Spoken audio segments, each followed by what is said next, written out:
Hello, I'm back. AVOCA, Adult Victims of Child Abuse. Get it out of your system and tell on them. Put the shame back on them where it belongs. I've mentioned many things and I've told many things about myself because I know many others have been through the same. I wanted to change up a little bit. I know I said I was going to talk about something else that you probably viewed yesterday, but I wanted to talk about the fear factor of standing up to an abuser in the event you run into them, and how abusers constantly will lie on you to keep their false reputation. I've experienced that quite a bit. I told you in one of my earlier segments how the abusive mother that I had, Dolores Bowles, and her husband, Vernon Bowles, told lies that I was a drug addict, a prostitute, and that I was dead. And I was still alive and was never any of the other things. And that was to cover up, the very sick things they did. Now, I notice when a lot of people are afraid to stand up to their abusers. Some people will even try to buy their family's affection, even though that family has allowed sick abuse on them and has done that to them. I've met quite a few females who give their food stamps to their mothers, the same mothers who allowed their boyfriends to molest and rape them when they were little. And I didn't judge them. I just felt so bad, and I wanted to say to them, why are you trying to buy her affections?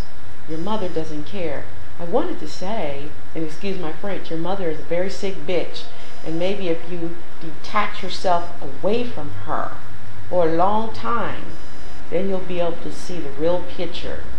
And they would take, their daughter's food stamps and use them up, again, abusive actions. They are taking advantage. And I would hear the girls say, oh, they used all my food stamps, and then they would just keep doing it every month because they felt they weren't worthy enough to have other friends. Now, I don't share anything with my abusers, nothing.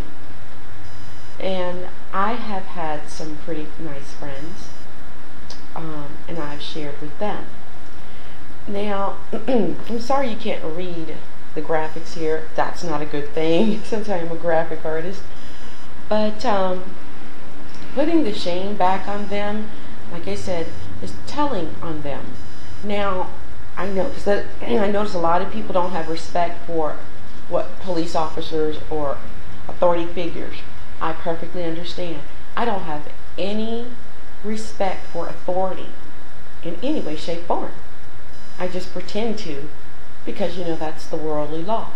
I just pretend to, but I have no respect for authority because of the authority figures that did abuse me. Now, there was a cop. Well, I mentioned that, an ex-husband who was a cop. Also, it's hard. It's not hard.